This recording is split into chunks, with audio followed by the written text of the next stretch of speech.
नमस्कार. चला, आज आपण एका खूप महत्वाच्या कथेमध्ये डोकावून पाहूया. ही कथा आहे एका वचन दिलेल्या तारणहाराची. खरं तर हे एक मोठं वैश्विक नाट्य आहे, ज्यात अपयश आहे, संघर्ष आहे आणि मग अंतिम मुक्ती. तर ही संपूर्ण कहाणी आपण 5 मुख्य भागांमध्ये समजून घेणार आहोत.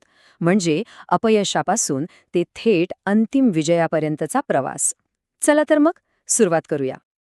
सगळ्यात आधी या कथेचा नायक कोण आहे हे समजून घेऊया, आणि ते पात्र आहे मशीहा. बरं, मशीहा या शब्दाचा मूळ हिब्रू अर्थ आहे अभिषिक्त, म्हणजे ज्याला एका खास कार्यासाठी निवडलं गेलं आहे. आणि या मशीहाच्या 3 मुख्य भूमिका होत्या.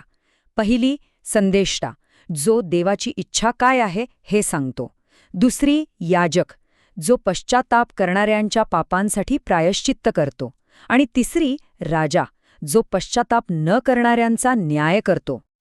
पण मग प्रश्न येतो की मशीहाची गरजच का पडली?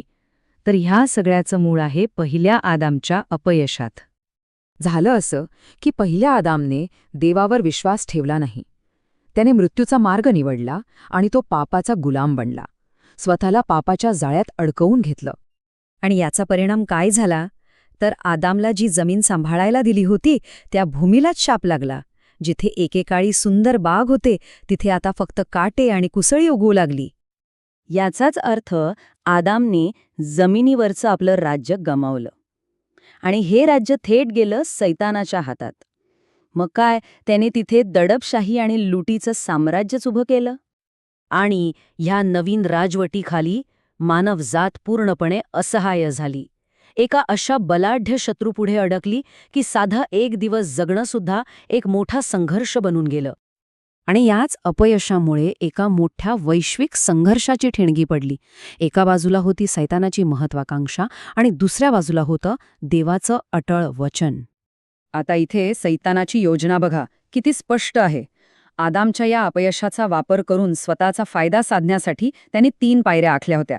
पहिली पायरी, आदामचा वापर करून देवाच्या आज्ञा मोडायच्या. दुसरी, देवालाच सृष्टीच्या सिंहासनावरून खाली खेचायचं. आणि तिसरी, स्वतः त्या सिंहासनावर बसायचं. आणि इथेच खरा संघर्ष सुरू होतो. एका बाजूला देवाचं वचन होतं की स्त्रीची संतती सैतानाचं डोकं चिरडेल. तर दुसऱ्या बाजूला सैतानाची योजना होती की त्या स्त्रीच्या संततीला कसे करून रोखायचं आणि देवाचं वचनच मोडून काढायचं. अगदी थेट संघर्ष. चला, आता पुढे पाहूया की हा संघर्ष टोकाला कसा पोहोचतो. आणि गंमत म्हणजे जिथे इतिहासातलं सर्वात मोठं वाईट कृत्य घडतं, तेच कृत्य त्या वाईटच्या पराभवाचं कारण ठरतं.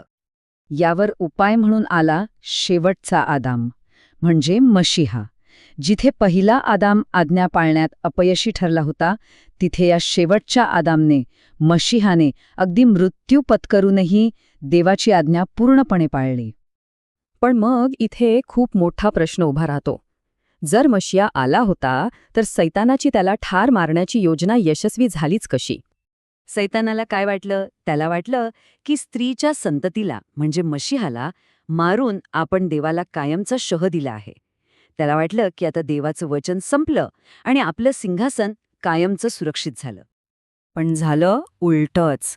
या एका कृत्यामुळे, म्हणजे खुद्द देवाच्या पुत्रालाच मारल्यामुळे, सैतानाने एक मर्यादा ओलांडली होती. ह्यातून पापाचं खरं भयानक रूप जगासमोर आलं आणि सैतानाचा न्याय त्याच क्षणी निश्चित झाला. त्या वधस्तंभावरच्या बलिदानाने एक गोष्ट सिद्ध केली. पापाची किंमत इतकी मोठी होती की ती चुकवण्यासाठी स्वतः देवालाच यावं लागलं. यातून देवाचं प्रेमही दिसलं आणि त्याचा न्यायही सिद्ध झाला. म्हणजे लक्षात घेण्यासारखी गोष्ट ही आहे की हा जो विजय होता तो कथेचा शेवट नव्हता, तर एका नव्या, संपूर्ण पुनरुत्थानाची ती एक सुरुवात होती. तर मग मशीहाच्या या विजयामुळे काय काय साध्य झालं? आदाम पापाच्या बंधनातून मोकळा झाला, मृत्यूवर विजय मिळाला, जमिनीवरचा शाप उठवला गेला, देवाच्या नियमांची सत्यता सिद्ध झाली आणि सगळ्यात महत्त्वाचं, सृष्टीची निर्मिती पूर्ण झाली. यालाच आपण 7 मोठा उपलब्धी म्हणू शकतो. 1. आदामला स्वातंत्र्य मिळालं. 2. जमिनीवरचा शाप दूर झाला. 3. देवाच्या नियमांची सत्यता सिद्ध झाली. 4. मृत्यूचा पराभव झाला. 5. मानवाच्या स्वतंत्र इच्छेची पूर्तता झाली.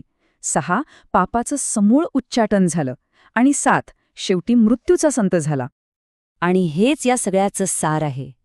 ही कथा फक्त एका सुटकेची नाहीये, तर मशियाद्वारे सृष्टी ज्या उद्देशाने बनवली होती तो उद्देशच पूर्ण झाला. आणि हा विचार आपल्याला एका अंतिम प्रश्नाकडे घेऊन जातो. पूर्ण झालेल्या सृष्टीचा भाग असणं याचा आपल्यासाठी आणि या जगासाठी नेमका काय अर्थ आहे? विचार करण्यासारखा प्रश्न आहे, नाही का?